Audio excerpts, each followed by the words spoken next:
Bienvenidos compañeros nuevamente a este su círculo de estudio Aprendiendo con la maestra Estela.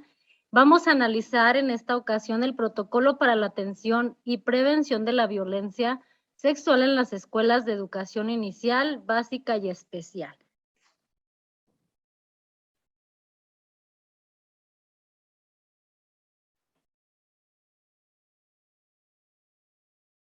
Muy bien, compañeros. ¿Cuál es el objetivo del estudio de este protocolo?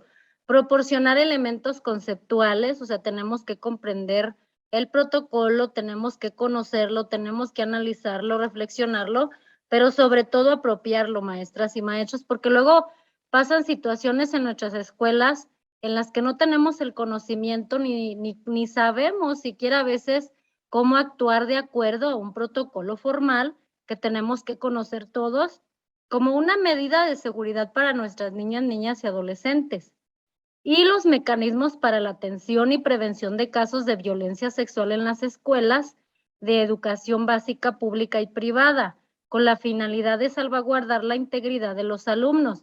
Como decía la nueva escuela mexicana, que nuestro centro de atención es sin duda nuestras niñas y adolescentes, aquí lo vemos de manera muy puntual, que la finalidad es salvaguardar su integridad, ¿verdad?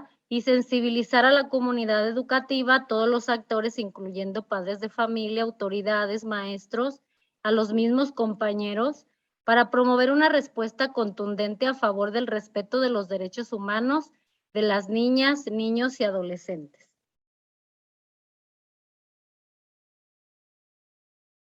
¿Cuáles son los principios generales que rigen la atención de niñas, niños y adolescentes?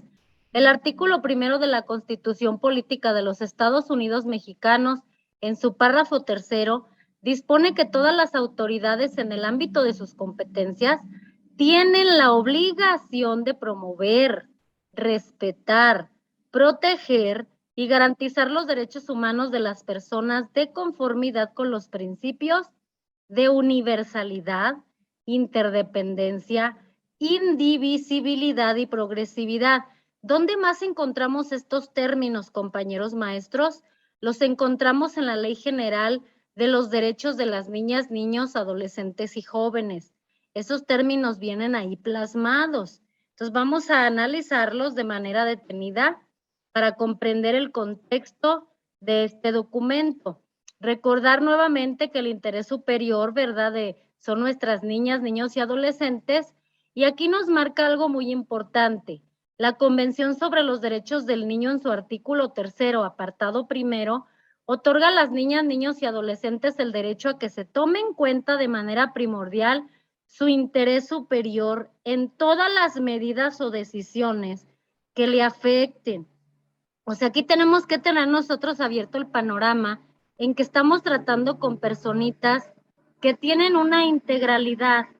No solamente son personas físicas, sino son personas que tienen emociones, que son personas también que llevan a cabo procesos cognitivos diferentes, que tienen una personalidad única, y también tenemos que tener en cuenta que atendemos a una diversidad.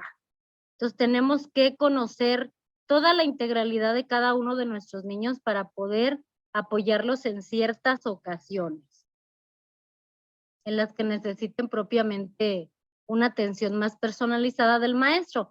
La Constitución Federal, en su artículo 4, dispone que en todas las decisiones y actuaciones del Estado se velará y cumplirá con el principio del interés superior de la niñez y adolescencia, garantizando de manera plena sus derechos.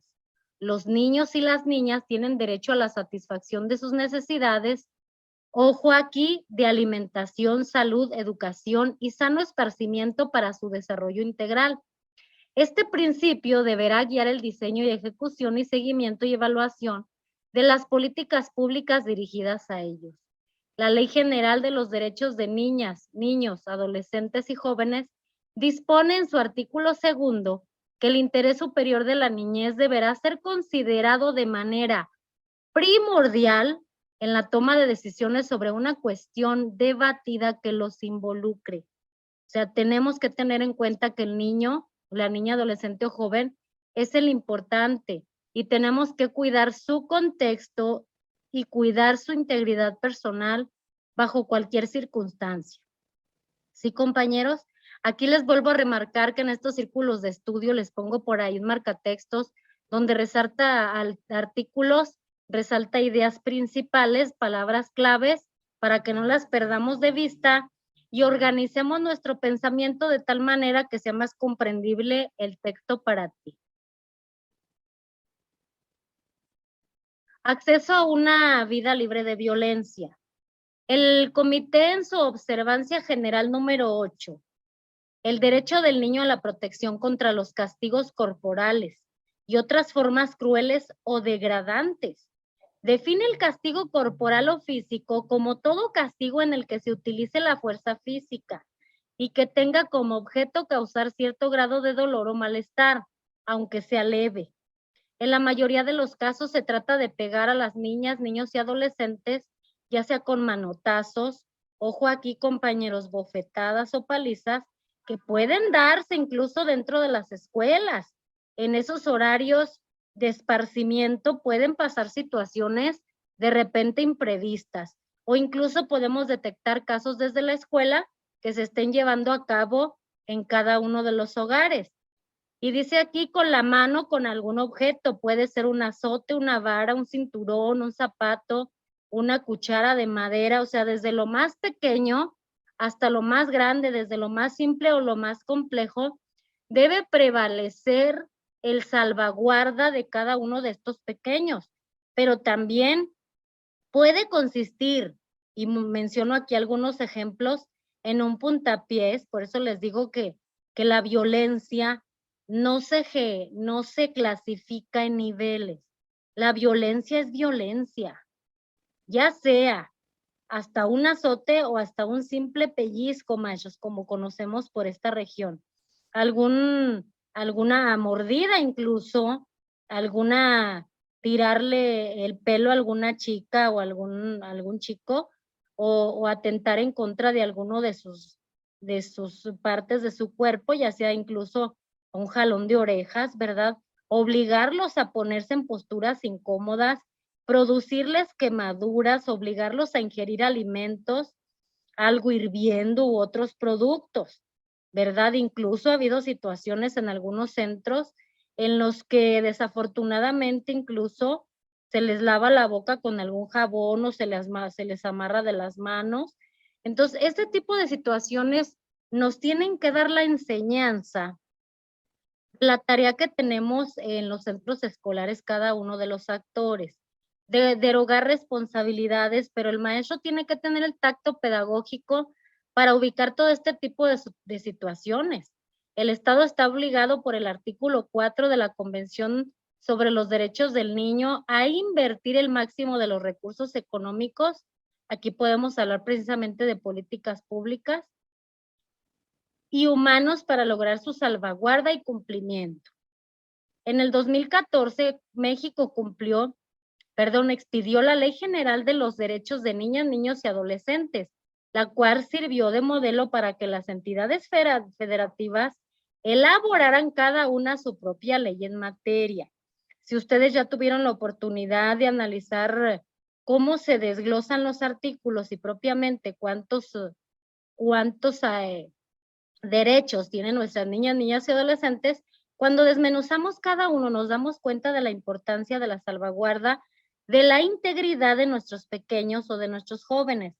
Yo los invito a que chequen el video de la Ley General de los Derechos de Niñas, Niños y Adolescentes que tenemos en la página y otro material adicional que primeramente Dios estaremos subiendo en estos días. ¿Por qué la atención y prevención de la violencia sexual es un tema cuya comprensión amerita conocer los derechos humanos de niñas, niños y adolescentes? Porque maestras y maestros tenemos el compromiso de conocer los documentos que contextualizan nuestra labor docente. Y no solamente a nosotros propiamente como maestros o propiamente en el ejercicio de la docencia, sino para salvaguardar precisamente desde un punto de vista legal a nuestras niñas, adolescentes y jóvenes. La violación y el abuso sexual son agresiones contra su integridad física, psicológica y emocional. También tenemos que tener el tacto pedagógico para identificar aquellas emociones que me pueden estar a mí dando información sobre la agresión de un pequeño o de un adolescente. Cualquier forma de malos tratos, agresiones y abusos, incluidos la violencia y el abuso sexual, dejan una marca en su vida que impide su desarrollo integral, por lo cual son conductas inaceptables. Aunque estos maestros se dieran propiamente en el hogar, siguen siendo inaceptables, porque los derechos de los niños no se centran únicamente en el contexto de la escuela, sino que son derechos irrestrictos, son derechos propios que independientemente en el contexto en el que se desenvuelva la niña, niño, adolescente y joven, sus derechos son irrevocables, son intransferibles. Pues las familias, la comunidad y el Estado tienen la obligación de adoptar todas las medidas preventivas necesarias para evitar que actos como la violación y el abuso sexual ocurran. Debe asegurarse que cualquier espacio en el que se desenvuelve una persona menor de edad sea seguro, para que no se ponga en riesgo su salud, su estabilidad emocional, ni su vida, y que cuente siempre con el auxilio de personas adultas que puedan intervenir para su protección en caso de ser necesario.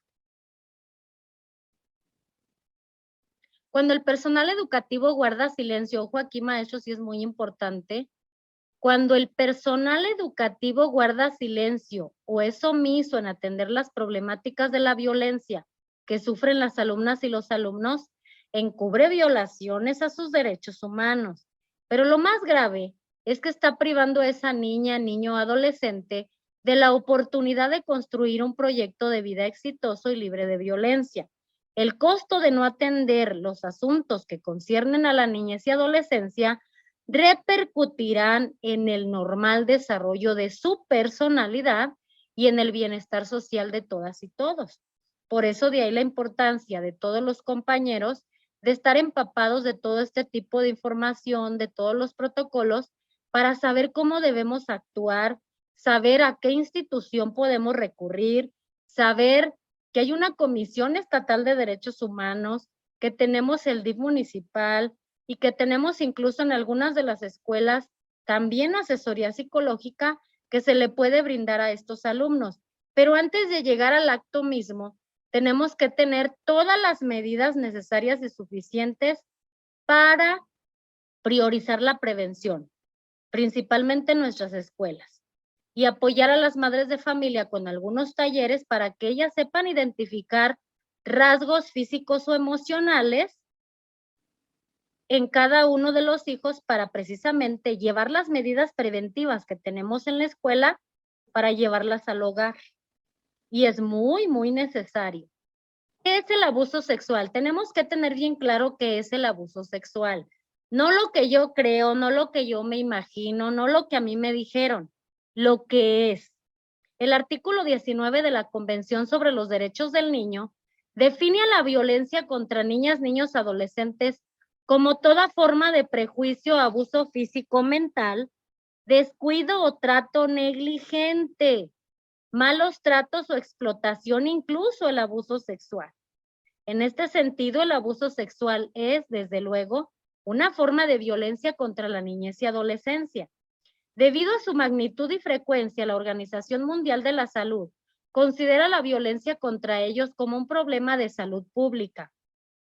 Se entiende por abuso sexual la interacción de la persona que ejerce poder y control sobre la otra persona menor de edad para alguna estimulación sexual de sí mismo hacia la niña, el niño y adolescente o algún tercero, que puede existir o no contacto físico.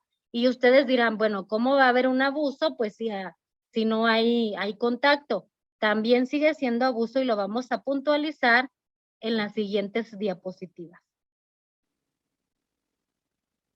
Esas interacciones revisten tres características. El propósito del abuso sexual es la gratificación sexual del agresor.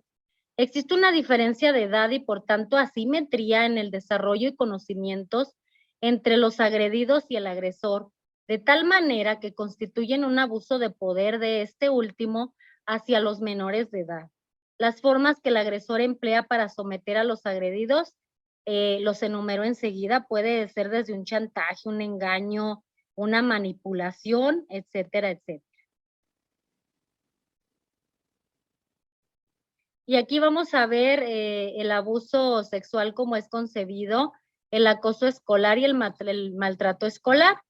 Se refiere el abuso sexual a la interacción del adulto que ejerce poder y control sobre niñas, niños y adolescentes para estimulación sexual de sí mismo hacia el menor de edad o algún testigo, pudiendo existir o no contacto físico. También se considera abuso sexual cuando quien ejerce ese poder y control es una niña o niño de mayor de edad que la del agredido.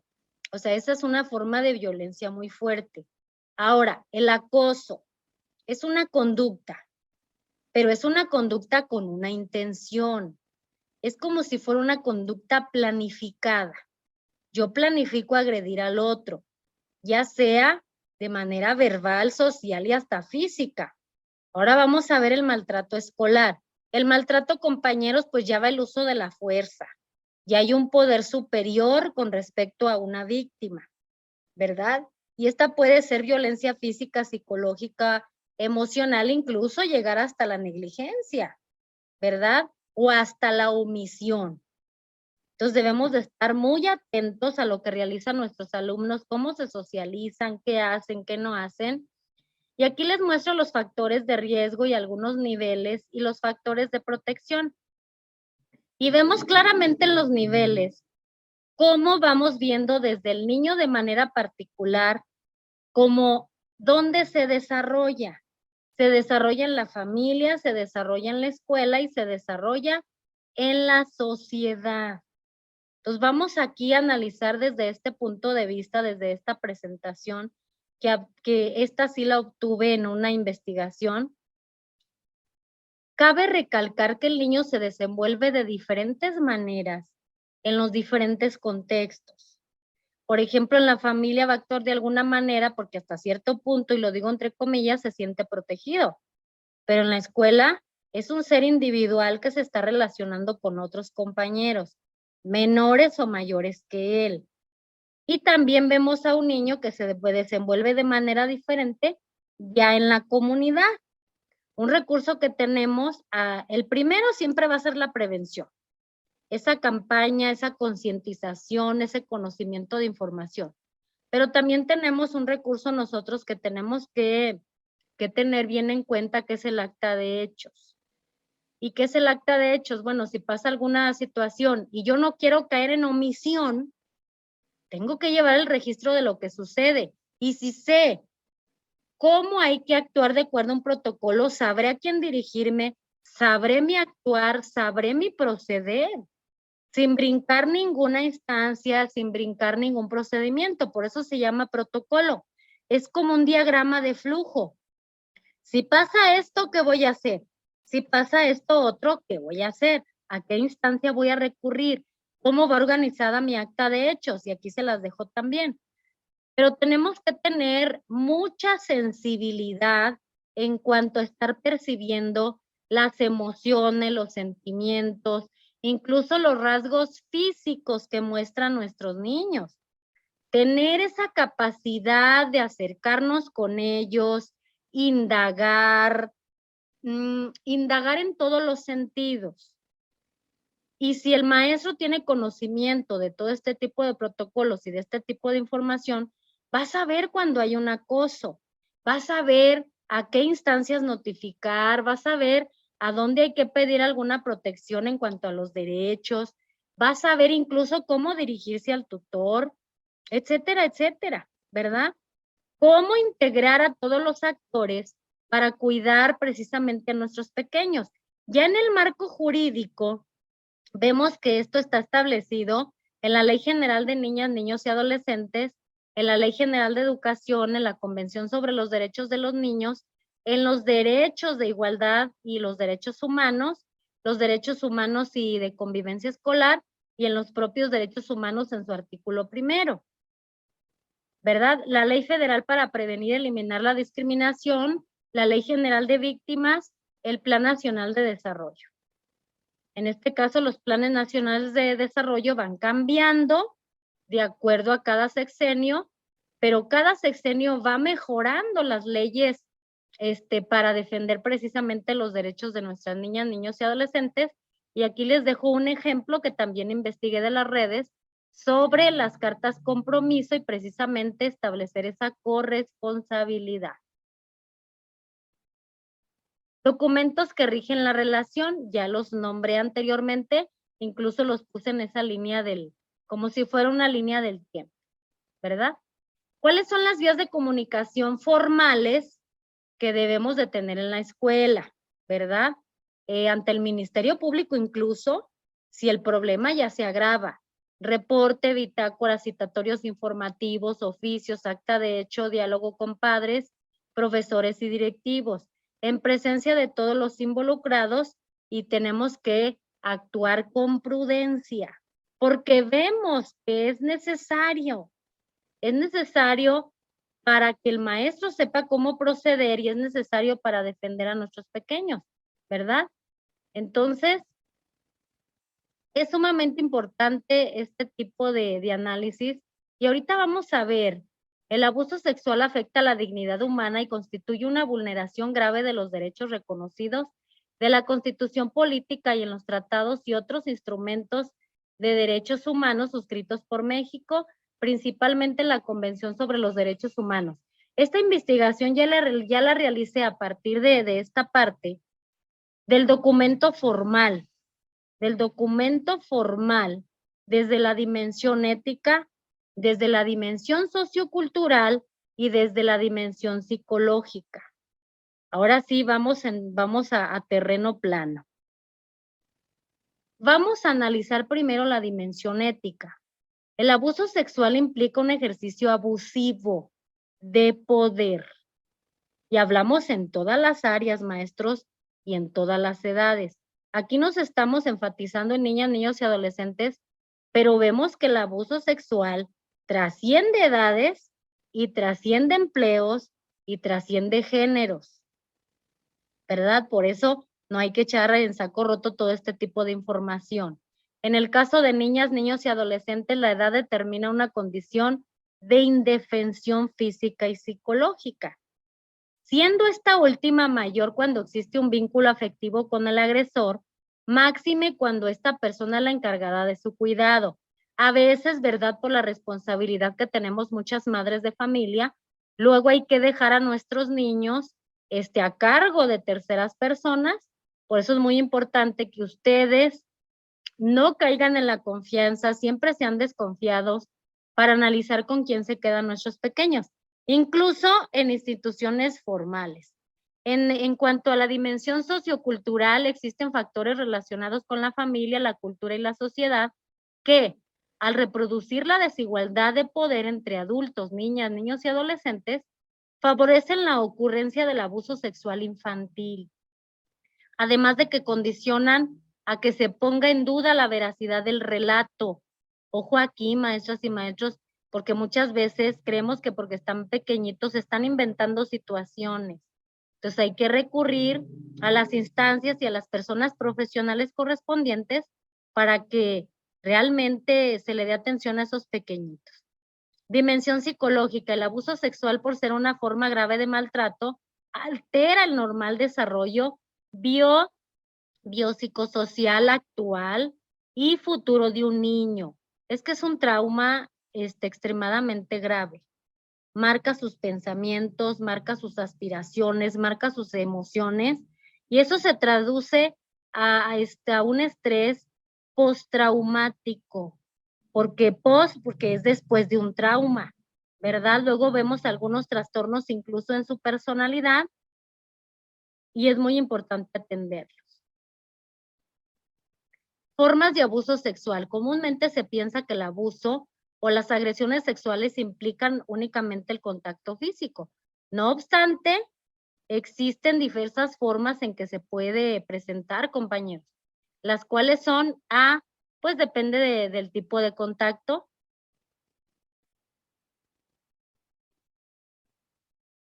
Vamos a ver por tipo de contacto.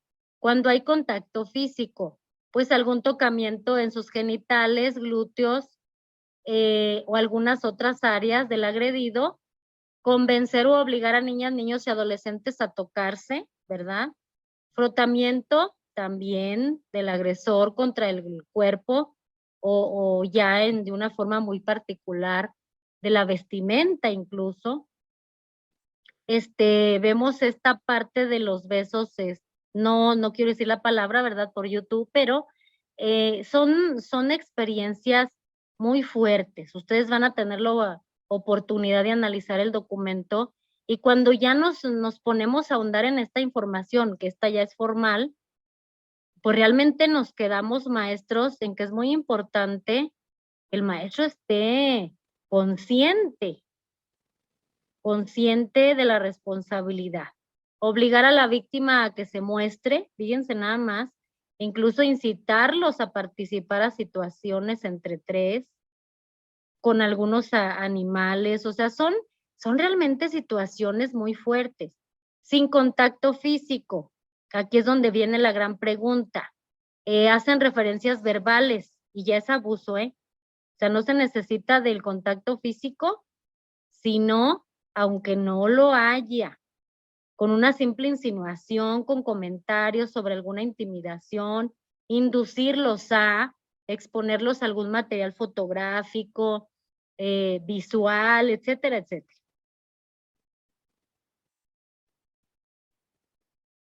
Por tipo de vínculo, aquí ya vamos a ver los vínculos. Por el vínculo familiar, toda interacción de índole sexual con niñas, niños o adolescentes por parte de un pariente por consanguinidad o adopción, puede ser padre, madre, etcétera, etcétera, pero vemos aquí que el lazo es directo, ¿verdad? De un familiar y extrafamiliar cuando es fuera de la familia, pero se desarrolla dentro del núcleo, o nosotros lo llevamos a que se desarrolle, pero parte de los lazos familiares, ¿verdad? Entonces hay que poner ahí énfasis dónde están los pequeños y también comentarles a las madres de familia sobre todo este tipo de alarmas preventivas. También se puede dar la explotación comercial, ¿verdad? Incluso la pornografía. Entonces, cuando ya analicen de manera puntual estos indicadores, nos daremos cuenta que tenemos que cuidar a nuestros pequeños, ¿sí? Y aquí igual les vuelvo a reiterar que ya en información ya oficial del documento, del mismo protocolo, nos da el perfil del agresor, ¿verdad? Y dice que existe la creencia popular de que el abusador sexual puede ser únicamente una persona perturbada psicológicamente, puede tener por ahí un trastorno, pero puede no tenerlo. Ojo ahí. Nosotros nos habituamos a identificar o a poner ciertas etiquetas a un agresor, pero puede haber incluso agresores que no muestren esas etiquetas y pueda mostrarse desde la persona más amable, ¿verdad? Con aquellas con las que le tengo confianza, etcétera, etcétera. Se ha identificado que la mayoría de ellos justifica el uso de la violencia como forma de resolución de conflictos en su vida diaria. Presentan dificultades para expresar sentimientos y por lo general carecen de relaciones emocionalmente íntimas y satisfactorias. Comúnmente niegan lo ocurrido o justifican su actuar al momento de que descubren los hechos o la acusación. Para la sociedad, el abuso sexual infantil es de tal complejidad y genera tanta indignación que a veces se piensa que solo ocurre cuando el abusador está bajo influencia del alcohol o algún otro estupefaciente y vemos que no es así.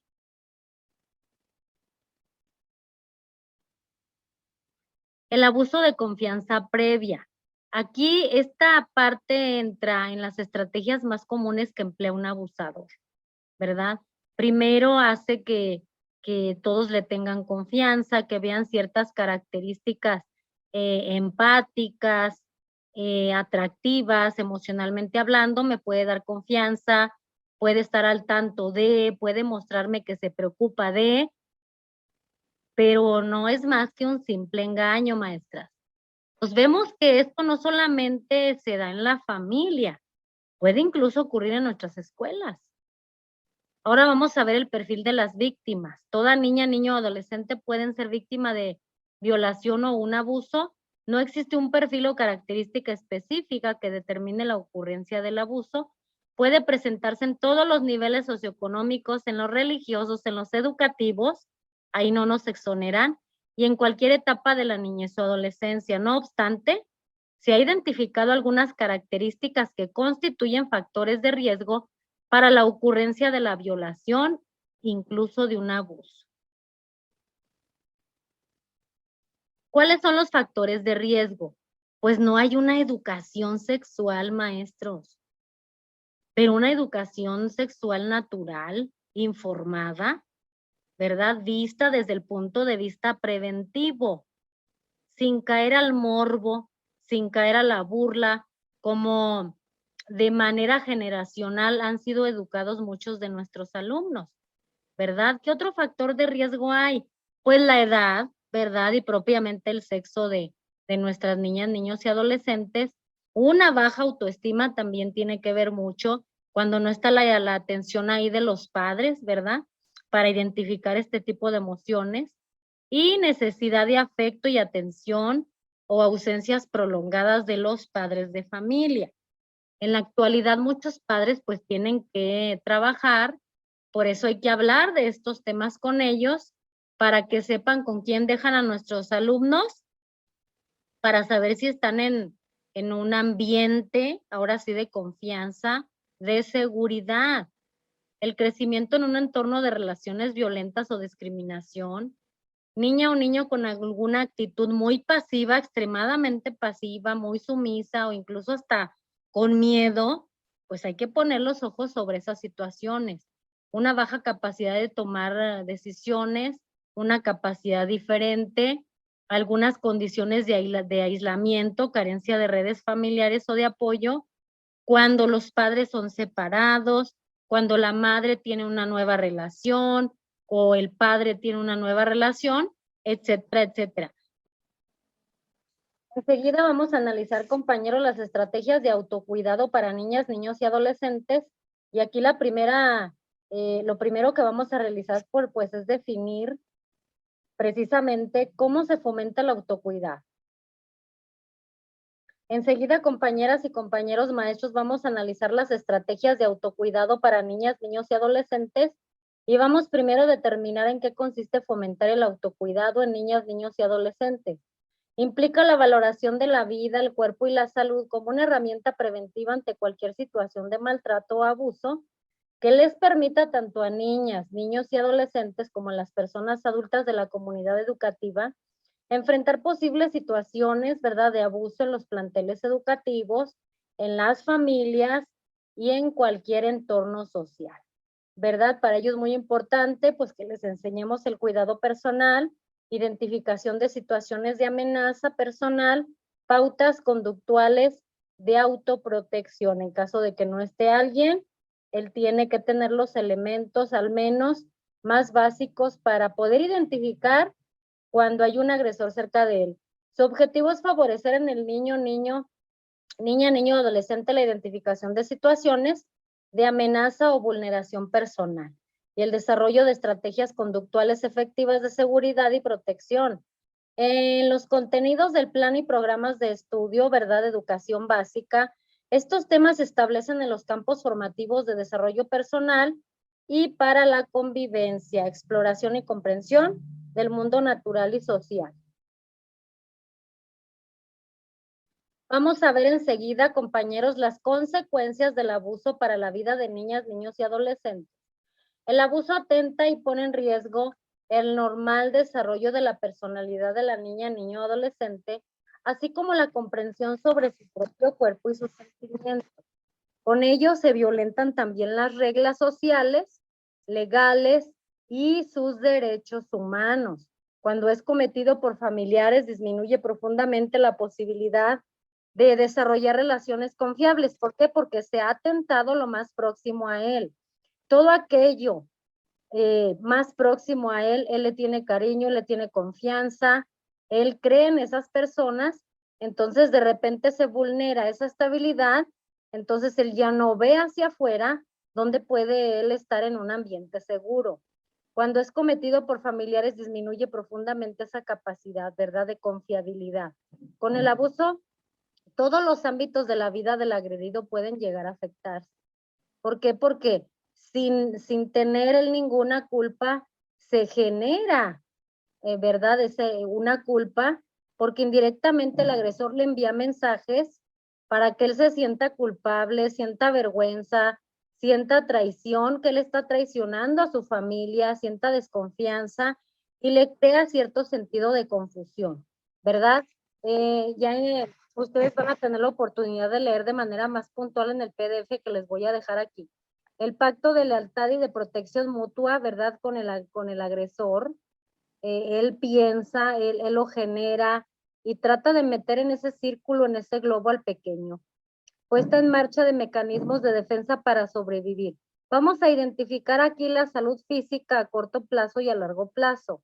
A corto plazo, bueno, pues hay lesiones corporales, embarazos no deseados, pudiera darse el caso de infecciones de transmisión sexual, ¿verdad? A largo plazo, pues trastornos no inflamatorios de algún órgano, ¿verdad? Algún daño más colateral.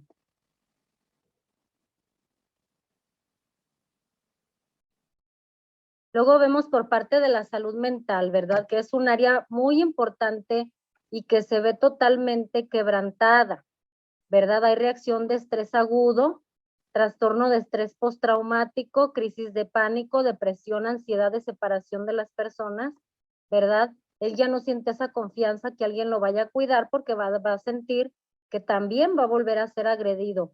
Genera fobias, afectaciones al sueño, trastornos de la ingestión de alimentos, algún tipo de anorexia, bulimia, obesidad, trastornos psicológicos del comportamiento asociados con el desarrollo y orientación sexual, pérdida de esfínteres, etcétera, etcétera, etcétera.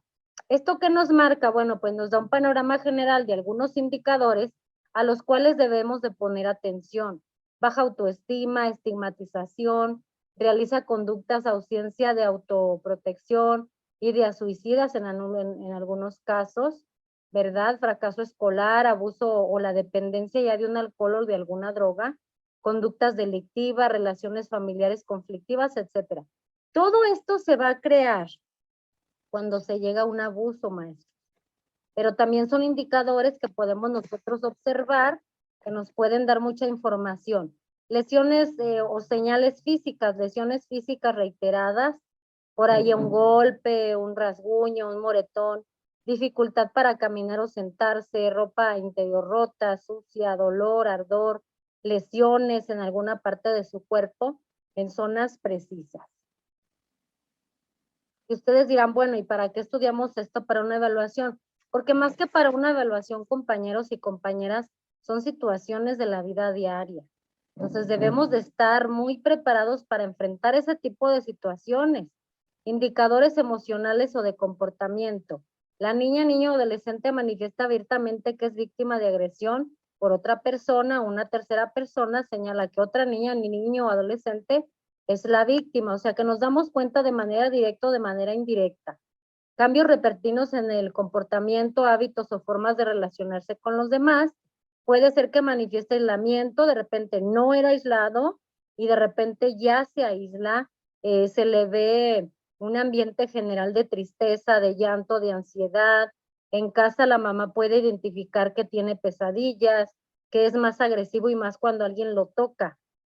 Problemas en la escuela, baja del rendimiento escolar, etcétera. Y otros indicadores, ¿verdad?, que tenemos que ir analizando. ¿Qué es necesario hacer? Yo siempre he insistido, la prevención y la prevención. No podemos dejar a nuestros hijos con seres que aparentemente conocemos. Entonces hay que escucharlo con atención, generarle un clima de confianza, de tranquilidad, de seguridad, realizar la entrevista a una sola persona, ¿verdad? Con esa persona o con esa niña, niño, adolescente por el cual nosotros tenemos alguna sospecha, hacerle saber que no es culpable de lo ocurrido, que él es una víctima, expresarle que hizo lo correcto al manifestar lo que está pasando, no acusar a las personas adultas ni emitir críticas, juicios contra él o la agresora. Actuar serenamente, evitando mostrarse afectado por el relato. No interrumpir al niño, o sea, se le tiene que dar toda la importancia del mundo, pero también no pedir detalles en ese momento, ya, ya con alguna terapia, el niño, bueno, pues en su momento oportuno y con un profesional, sabrá, ir sacando poco a poco la información. Dejar abierta la posibilidad de hablar en otro momento, si él así lo desea, explicarle las acciones que se tendrá que llevar a cabo y su importancia, ¿verdad? Pero más que nada darle un entorno seguro, un entorno de cuidado. Punto número 3, atención de la violencia en la escuela. No nombro palabras clave, ¿verdad? Por la naturaleza de la plataforma, pero ustedes van leyendo conmigo o van puntualizando conmigo. Conceptos, ¿qué es el acta de hechos? Ahí se los dejo, la autoridad administrativa competente, la definición de autoridades educativas de una comunidad educativa. Y vemos las tareas y los mecanismos que se pueden realizar, compañeros maestros, dependiendo de cada situación. Les vuelvo a reiterar, pues aquí tenemos también los procedimientos y lo voy a dejar aquí en PDF para que lo puedas descargar, lo puedas imprimir y dar un repaso antes de tu evaluación. Y vemos aquí el papel de los docentes también, algo que me llamó mucho la atención y que por obviedad y por la naturaleza del documento, tenemos que observar y estar alertas ante cualquier cambio de conducta. Eso es un foco rojo que tenemos que saber identificar, ¿verdad? Cómo se relaciona el niño, cómo habla, si antes hablaba y ahora ya no, si antes le gustaba participar con sus compañeros y ahora no, si antes era muy extrovertido y ahora es todo lo contrario. Bueno, pues hay que poner el ojo de encima de esas conductas. Vemos el uso de la bitácora como procedimiento, ¿verdad? Poner un buzón por ahí en el aula para que los niños saquen o exterioricen aquello que no se atreven a exteriorizar porque creen que todos los niños van a saberlo. Entonces un buzón es una buena estrategia, ¿verdad? O alguna carta dirigida a la maestra, etcétera, etcétera. Y es así como yo les comparto este tipo de análisis, compañeros maestros. Espero y le abone a tu formación, pero que también nos apoyes en el canal, que te suscribas, que nos regales dedito arriba, le des clic a la campanita de notificaciones para que te esté llegando este material de manera gratuita. Lo compartimos para ti porque estamos tratando de diseñar una red de conocimientos, una red de compañeros maestros y compañeras maestras con el fin de facilitar el aprendizaje o la comprensión de los documentos oficiales y de las situaciones que vivimos todos los días en las aulas.